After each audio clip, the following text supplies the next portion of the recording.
Dear students, let's continue to set the frequency table. The frequency table definition is a grouping of data into mutually exclusive classes showing the number of observations in each class. Let's remember the definition of the mutually exclusive. As we said before, the mutually exclusive means that the value not appear in the two classes in the same time. If we are interested in count the group of data or who are participated into male and female, the person may be male or female, never be the two gender in the same time. If we interested in adding data that is acceptable or not acceptable, the data may be accepted or not the same values in the same time. So this is the meaning of the mutually exclusive classes. These steps are assigned to set the frequency table. First, we will decide the number of classes and put this rule to the value are obtained for the classes. 2 to the power k should be greater than n, where n are the number of sample size and k are the number of classes that we are interested to put it in the frequency table. So we will try up to get this value greater than the sample size that is given in your example or in your situation. The second step, determine the classes interval or width.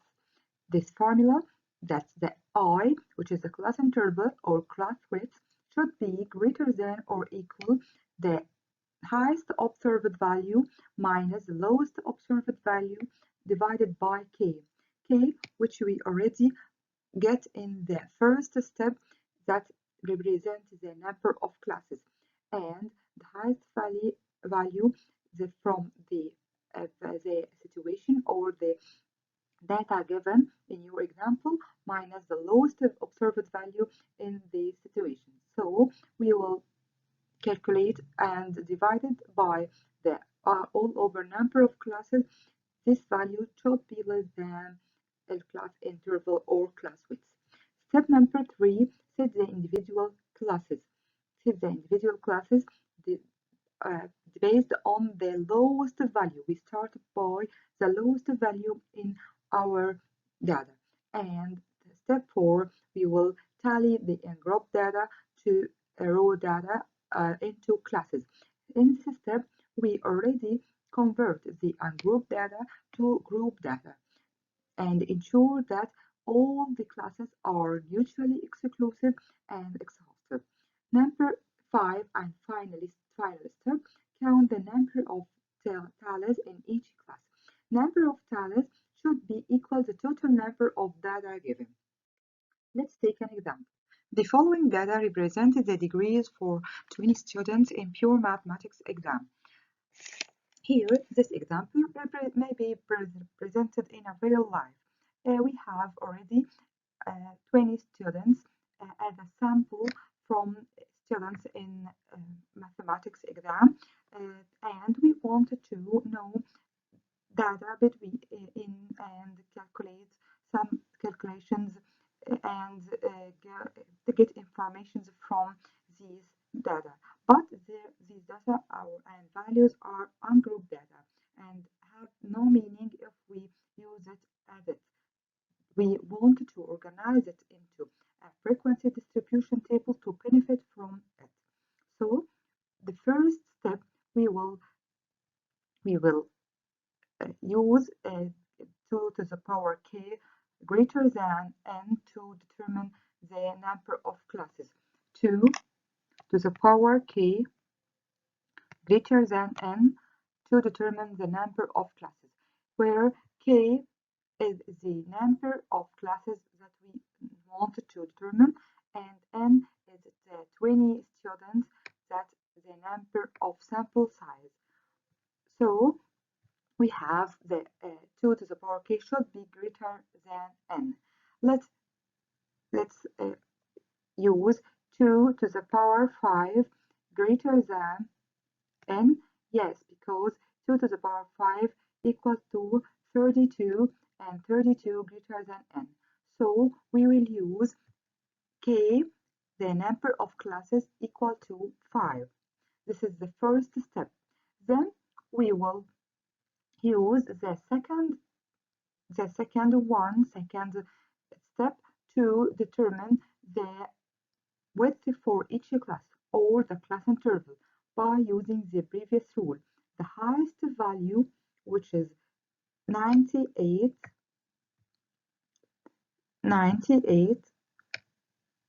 minus the lowest value, which is 51, divided by k, which is equal to 5, the number of classes. So the class width or class interval that will be equal to 9.4.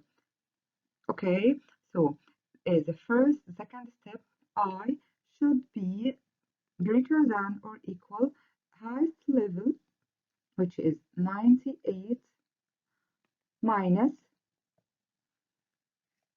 okay, let's take this, minus 98 minus 51 over 5. So I, which is the class interval or class width, should be greater than or equal 9.4, which is the class interval obtained. To simplify the calculations, we'll use the class interval equal to 10. Okay, so to answer the first question, how many classes would you recommend? We use the rule 2 to the power k greater than n, and we recommend in this case 5 classes. And for the second question, what class interval would you suggest? The class interval I suggest 10 classes. Notice that in the question we say recommended, suggested, because the value may vary. From answer to other. But we put a rule that we will use in the solving our problems.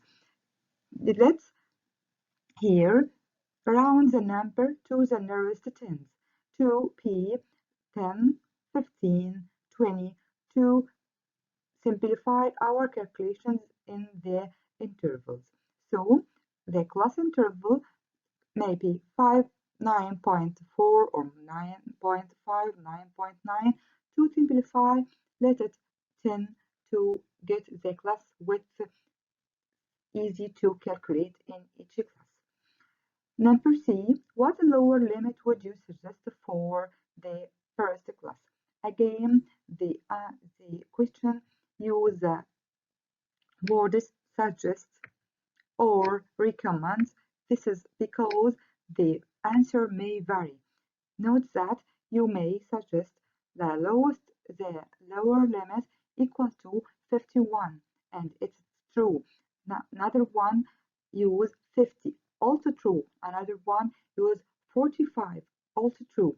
But we will use 50 to simplify the calculations and get easily classes intervals to get and midpoints. So we will use the nearest tens. If we have 51, 52, we'll use 50. If we have 99, maybe use 199, we will use the lowest value 95 to get the values for the tens, 0 or 5 or even number to simplify the calculations as stated before. So the first three steps may depend on your recommendation and suggestions. Be careful to set these steps in an easy way to easily the calculations for the suggested classes and the intervals. Number D, organize the debris into frequency table. Now we will tally this information in the table and count all values by using a tallies and never never repeat any value 2 times, and you should take into consideration when putting the values into a frequency distribution table. You should The values should be mutually exclusive and exhausting. Mutually exclusive means that the values don't appear in two classes in the same time. I mean, when we put, for example, 70, we don't find both this value in the class 2 and the class 3 in the same time. Each value appear only one time. Okay, this is a mutually exclusive classes. So let's organize the table like this. After tally, we said that it began with the classes with the lowest value, which is 50, and the class interval from 50 up to 60. Up to 60, the width or the for each class is equal to 10, and as we calculated in the second step. So we have 5 classes as we suggested in the first step. So the first step from 50 up to 60. This means 50 not included in this class, but it's included in the second class, which is from 60 to up to 70. 70 not included in the second class, but 70 is included in the third class, and so on. After tally the data, we have these frequencies. The frequencies in the first class we have 4 values in the class from 50 up to 60, in second class 5, third class 6, and fourth class 2, and finally the fifth class have 3 values. You should note that the value summation of the frequencies equals the total number of observations equal to n, no more than or less than the given data. It should be the summation of the all frequencies equal to the sample size given. Here we want to get what is noted by class midpoint. Class midpoint is a value in the mid of each class. I mean, when the class begins with 50 and ends with 60, the midpoint is 55. For this example, it's easy to know that it's 55 in between 50 and 60. But in reality, we should use a rule because sometimes we have a decimal number for the classes. How calculated them?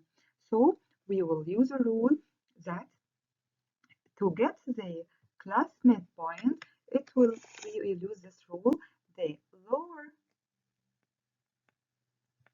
lower limit plus higher limit over 2. For the first class, let's apply the rule. So it's equal to 50 plus 60 over 2 equal to 55. This is the midpoint for the first class. To get the midpoint for the second class, it's 60 plus 70 over 2, it's 65, and so on up to the fifth class. You may, in this value, get it by using your experience in numbers, that is 55, 56, 65, 75, 85, and 95. But you should know this rule because you may use it in other examples. Then we will get another column that we will use it in our situations and examples and exercises, which is the relative frequency. We get the relative frequency by dividing each frequency by the total values, and the relative frequency make connection between the value in each class and the total sample size, and give me us indicator about this relation. So if we look at the relative frequency, we find that 0.2 of the frequencies in the first class, okay, and 0.25 in the second class. And we have a quick look to the values. Oh, it's a quarter of the data is in the second class. Okay, so it gives us a quick look to the values in a relation with the total sample mean. So the relative frequency is the important indicator for us. So how to get the relative frequency again? Now let's use the rule of frequency, relative frequency divided each frequency by the total data. Here we get the 0.2 by dividing 4 over 20 and get 0.25 by dividing 5 over 20 and get 0.3 by dividing 6 over 20 and so on. Note that the total value of the relative frequency should equal to 1. If it's not equal to 1, there's something wrong in your calculations. Be careful to get this value summation equal to 1. So the relative frequency in each class enable us to show the relation in between the values in frequencies in each class and the total sample size. Now, in this step, we will get the values of cumulative frequency in the final. In this, we will take the values for it, the cumulative frequency in this column. How to get the cumulative frequency values? This is by dividing, this is by adding each class value to the class P4 to know the values for cumulation in all the classes. Let's start. When we are in the first class, the value obtained from the class P4 is 0. We haven't already class P4 50 up to 60. So the value will be the frequency 4 plus 0 equal to 4. Now let's move to the second class. Here we have class frequency in the second class 5, and we already have 4 in the previous class. So we will add 5 plus 4. So the cumulative frequency in the second class will be 9. But let's move to the third class, which is we have 3 numbers or 3 frequencies cumulative. So we will add 4 plus 5 plus 6. 4 plus 5 plus 6, I mean 9 plus 6. So the cumulative frequency in the third step will be 15. For calculating the cumulative frequency in the fourth step, we have the values frequency in the fourth class 2, and we already have 3 values here, 4 plus 5 plus 9. We add all up to 2 to get 15 plus 2 equal to 17. Finally, we get the cumulative frequency for the last class or fifth class. We get 3 plus the frequencies, all the frequencies before, to get 3 plus 50, 17 will equal to 20. Note that the value 20, the cumulative frequency in the last class, should equal to the total sample size or the total summation for the frequencies. You should get the same value. If not, there is wrong something in your calculations, and you should repeat your calculations again. This is all for frequency distribution table. Let's take some definitions that we use in the frequency distribution table. The first definition is class interval. The class interval is obtained by subtracting the lower limit of class from the lower limit for the next class, or by using the rule that we use already, adding the lower limit plus higher limit. Oh, okay, this is the for class interval. Another definition was the class frequency. Class frequency, the number of observations in each class. And finally, the class midpoint is the point that divided a class into two equal parts. That's in the middle, so the two equal parts. This is the average of upper and lower limit classes and calculated by the rules that we are used, that is lower limit plus upper limit minus over 2. Let's now know the definition for relative frequency distribution. To convert a frequency distribution to relative frequency distribution, each class frequencies is defined by the total number of observations as we dot in the relative frequency column.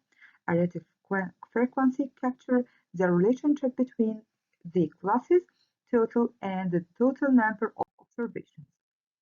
Now let's move to how to represent this data in a graphic presentation. We have three commonly used graph formats for the group data. The group data that we have in the frequency distribution table, we use three commonly graphs.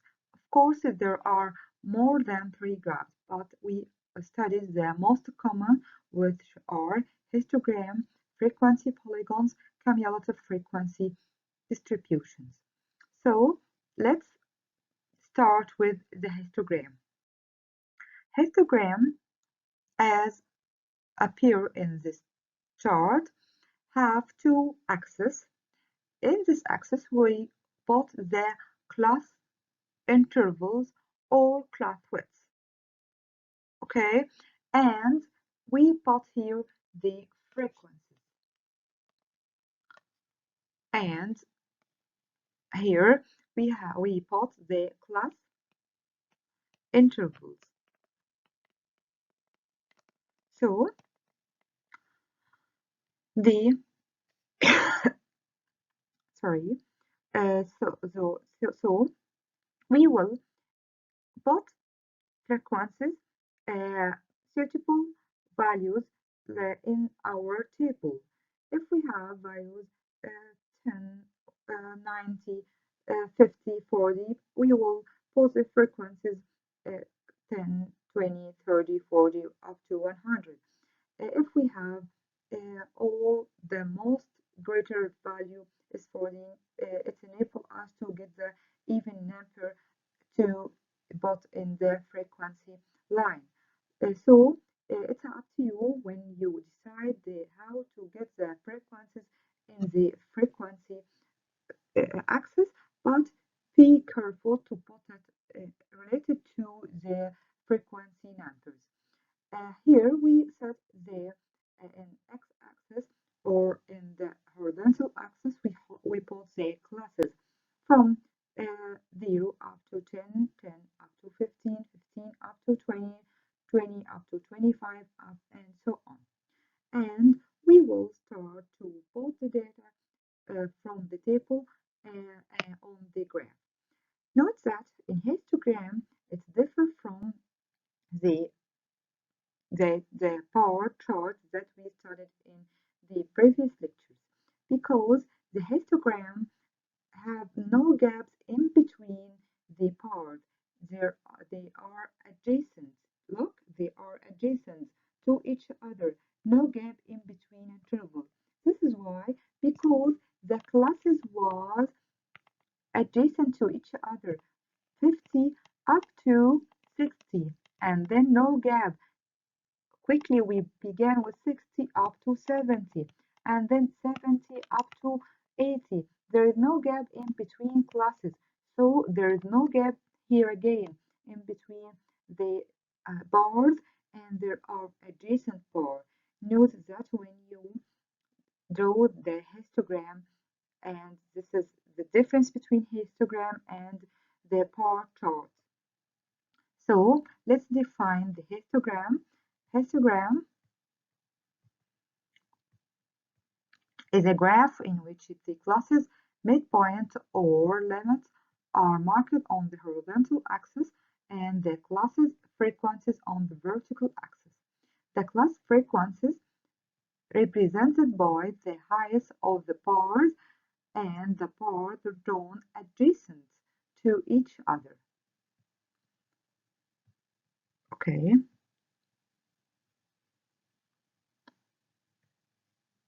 Another histogram.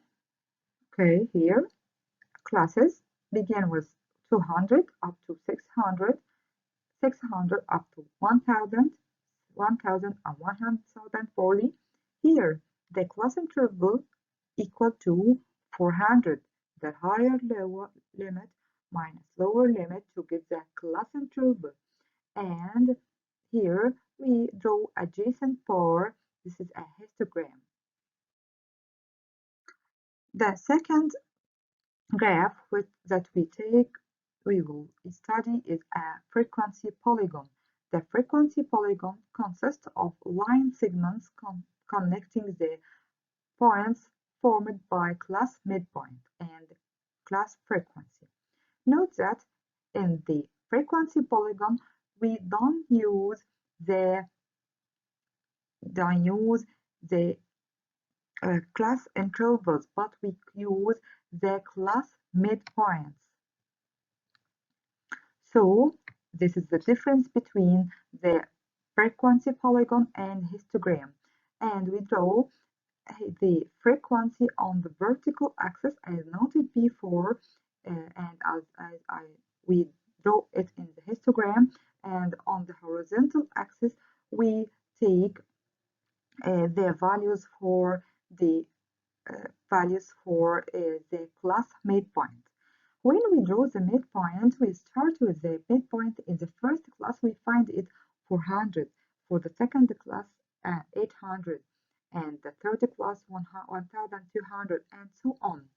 Here, but the values will start here equal to this value, begin with this value and ends with this value.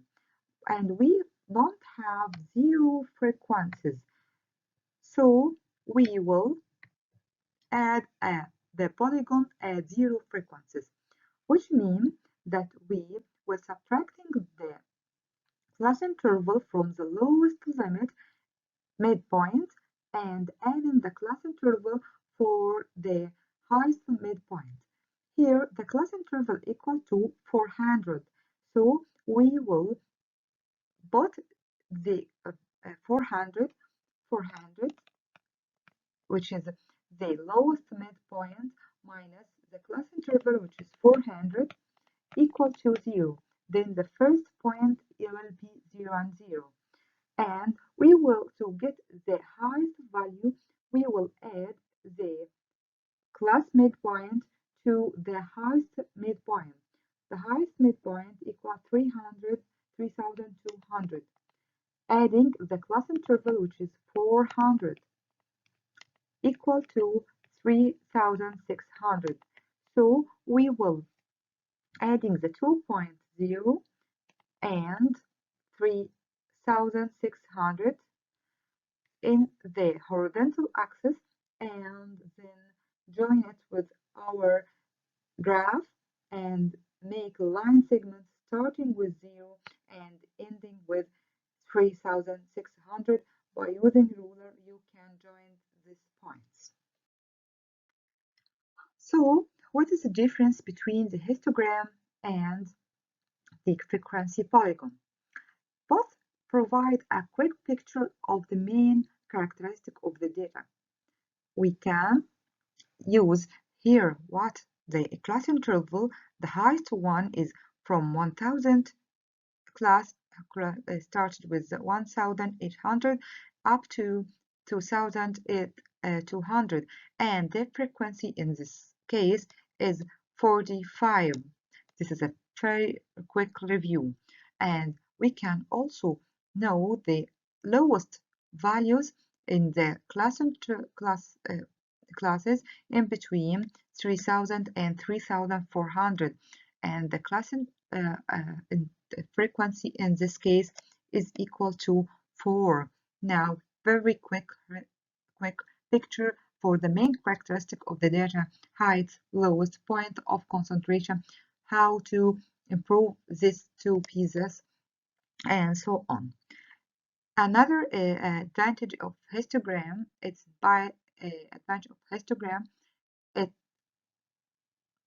despite the classes in a rectangle, so it appears very easily.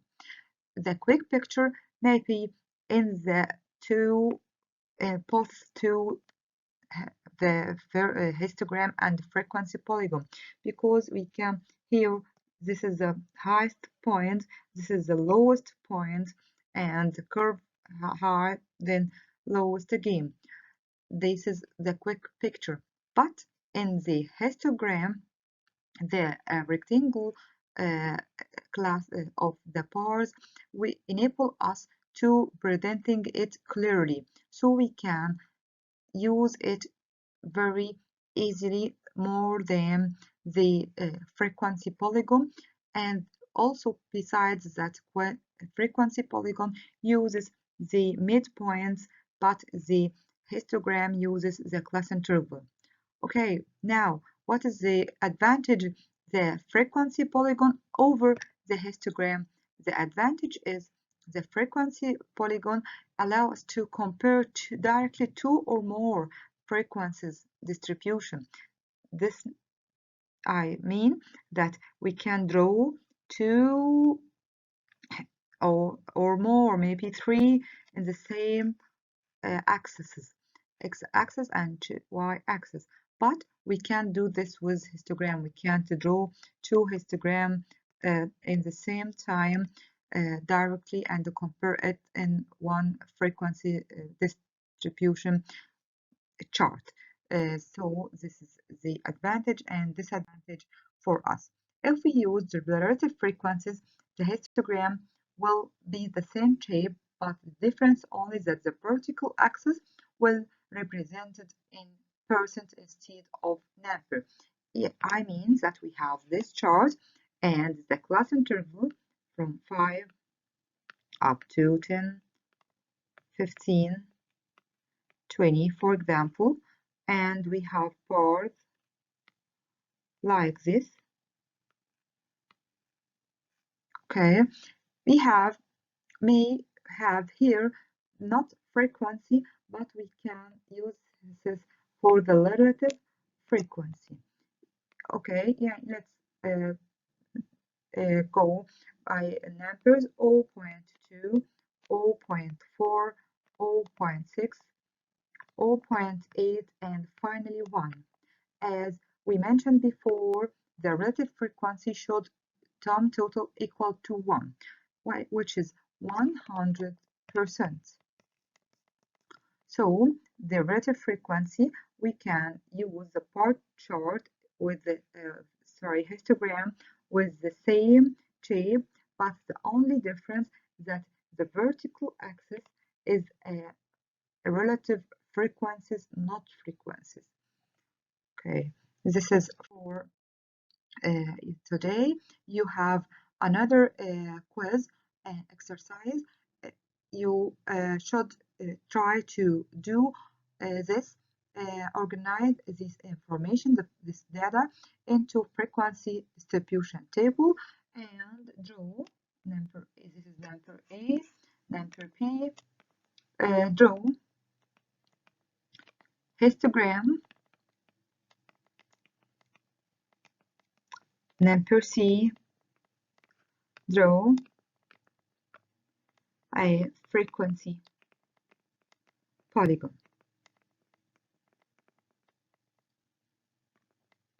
Polygon. Sorry for this. Polygon. Try to solve it, and you will have more and more exercise to enable you to be perfect in organizing information in a frequency table. Thank you.